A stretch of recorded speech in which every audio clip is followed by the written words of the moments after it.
പരിശുദ്ധ പരമ ദിവ്യ കാരുണ്യത്തിന് എന്നേരവും ആരാധനയും സ്തുതിയും പുകഴ്ചയും ഉണ്ടായിരിക്കട്ടെ. ജെറമ്യാ പ്രവാചകന്റെ പുസ്തകം 38-ാം അധ്യായം 12 മുതൽ 13 വരെയുള്ള തിരുവചന ഭാഗങ്ങൾ.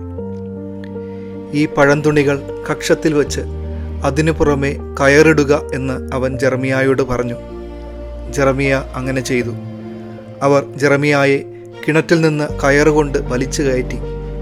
ജെറമ്യ കാവൽ പുരത്തളത്തിൽ വാസം തുടർന്നു. കർത്താവിൻ്റെ നാമത്തിൽ പ്രവചിച്ച ജെറമ്യ പ്രവാചകനെ ചില വിരോധികൾ കിണറ്റിൽ കെട്ടിത്താഴ്ത്തി എന്നറിഞ്ഞ എബിദമലേഖ് എന്ന എത്യോപ്യക്കാരൻ ജെറമ്യായെ കിണറ്റിൽ നിന്നും രക്ഷിക്കുവാൻ കിണറ്റിലേക്ക് കുറച്ച് പഴന്തുണികളാണ് ഇട്ടുകൊടുക്കുന്നത്.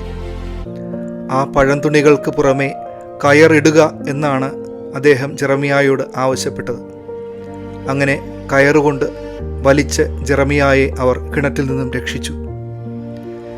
ജെറമ്യായുടെ ജീവിതത്തിൽ സംഭവിച്ച ഇതേ സംഭവം നമ്മുടെയും ജീവിതത്തിൽ ഇന്നും ആവർത്തിക്കപ്പെടുന്നുണ്ട്.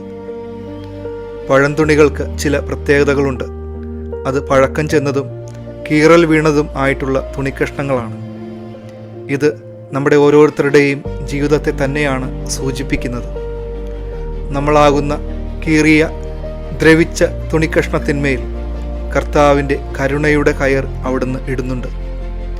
കാലിടറുമ്പോഴും വീഴുമ്പോഴും കർത്താവിൻ്റെ കരുണയുടെ കയർ നമ്മുടെ മേൽ അപ്പോഴും വീഴുന്നുണ്ട്. ആ കയർ പിടിച്ചാണ് നമ്മൾ പലപ്പോഴും ഓരോ വീഴ്ചയിൽ നിന്നും എഴുന്നേൽക്കുന്നതും മുന്നോട്ട് നടന്നു തുടങ്ങുന്നതും. പലപ്പോഴും നമ്മളെക്കുറിച്ച് നമ്മൾ തന്നെ പറയുന്ന ചില കാര്യങ്ങളുണ്ട്. ഒത്തിരി മുറിപ്പാടുകൾ എന്നിൽ ഇപ്പോഴുമുണ്ട്. കുറവുകൾ മാത്രമാണ് ഇപ്പോഴും ജീവിതത്തിൽ ബാക്കിയാവുന്നത്. എങ്കിലും കർത്താവ് നമ്മുടെ മേൽ തൻ്റെ കരുണയുടെ കയർ ഇട്ടുതരും.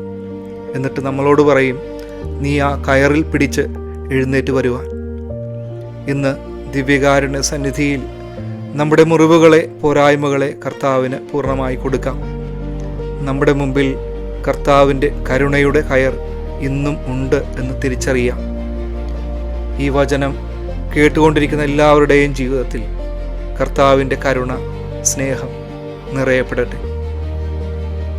സർവശക്തനായ ദൈവം, പിതാവും പുത്രനും പരിശുദ്ധാത്മാവും നിങ്ങളെ സമർത്ഥമായി അനുഗ്രഹിക്കട്ടെ. പരിശുദ്ധ പരമ ദിവ്യ കാരുണ്യത്തിന് എന്നേരവും ആരാധനയും സ്തുതിയും പുകഴ്ചയും ഉണ്ടായിരിക്കട്ടെ.